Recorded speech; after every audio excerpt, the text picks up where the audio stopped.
So hello curious minds, I am back again. एक आदमी जो 20 सालों तक हर स्टॉक मार्केट क्रैश प्रेडिक्ट करता था, उसके गायब होने के बाद पुलिस को एक सील्ड एनवलप मिला था। सबको लगा उसका नेक्स्ट प्रेडिक्शन होंगी, लेकिन एनवलप के अंदर जो था उसने इन्वेस्टिगेशन को फाइनेंशियल फ्रॉड से नेशनल सिक्योरिटी तक पहुंचा दिया।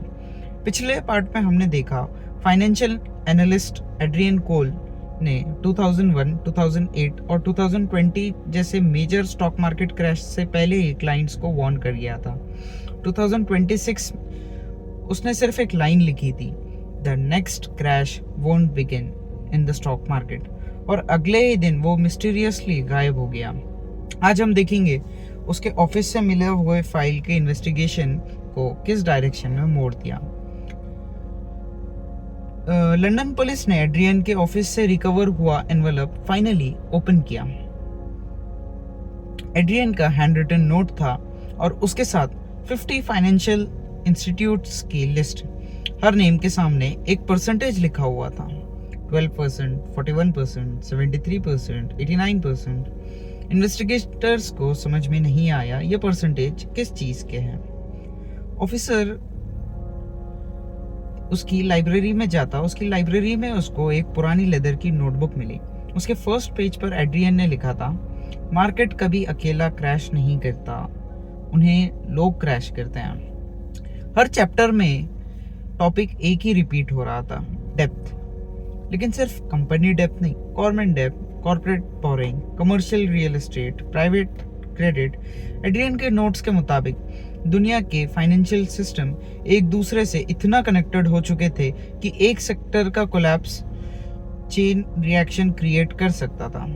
The secret meetings. Immigration records ने कंफर्म किया पिछले 3 सालों में एड्रियन 11 कंट्रीज ट्रैवल कर चुका था। लेकिन इस बार इन्वेस्टिगेटर्स को एक नई चीज मिली। हर ट्रिप के दौरान वो एक ही होटल चेन चूज किया करता और हर सिटी में उसके रूम के सामने अलग अलग फाइनेंशियल एग्जीक्यूटिव स्टे किया करते। कोइंसिडेंस या plan meeting. Hotel CCTV legally overwrite हो चुके थे, कोई विजुअल एविडेंस नहीं बचा था। साइबर क्राइम यूनिट ने एड्रियन के इनक्रिप्टेड लैपटॉप को अनलॉक कर लिया। इनबॉक्स में सिर्फ एक अनरीड मेल थी, sender unknown, subject line you were right. Body में सिर्फ इतना लिखा था, they started moving the assets. ना अटैचमेंट, ना सिग्नेचर, ना IP address. Mail specially designed relay servers के थ्रू भेजी गई थी, ट्रेस करना इम्पॉसिबल था। इन्वेस्टिगेशन के दौरान एक सीनियर फाइनेंशियल जर्नलिस्ट एमा रिचर्डसन पुलिस के पास आया। उसने बताया 2 हफ्ते पहले एड्रियन उसे मिला था। उसने इंटरव्यू देने से मना कर दिया, लेकिन जाते वक्त एक सेंटेंस बोला, जब सब लोग स्टॉक मार्केट देख रहे होंगे, असली प्रॉब्लम कहीं और शुरू हो चुकी होंगी। उस वक्त एमा को लगा ये सिर्फ एक फिलोसॉफिकल बात है। अब उस सेंटेंस का मतलब बदलने लगा। फॉरेंसिक अकाउंटेंट ने एनवलप में दिया गया परसेंटेज कंपेयर किया। 3 दिन बाद उन्हें एक रिपोर्ट सबमिट की। वो परसेंटेज प्रॉफिट लॉस या शेयर होल्डिंग के नहीं थे, वो एक्चुअली हर इंस्टीट्यूट के हिडन डेप्थ के थे, और वो हिडन डेप्थ रिप्रेजेंट कर रहे थे, यानी जो ऑफिशियली रिपोर्ट नहीं किया गया। सबसे शॉकिंग बात, 2 इंस्टीट्यूट के सामने 100% लिखा था।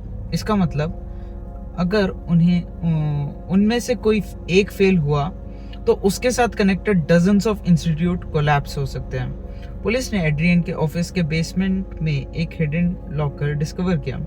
लॉकर बायोमेट्रिक इनक्रिप्टेड था, fingerprint rejected, face recognition rejected. लेकिन इमरजेंसी ओवरराइट से जब लॉकर खोला गया, उसके अंदर एक यूएसबी ड्राइव थी। ड्राइव पर लेबल था 17 सितंबर, ओपन ओनली आफ्टर 9:30 AM। उसके नीचे एक लाइन लिखी थी, अगर तुम ये देख रहे हो तो या तो मैं मर चुका हूं या फिर वो सब शुरू हो चुका है। To be continued in part 3। New videos every day 7 AM 7 PM। Till then stay tuned, good bye.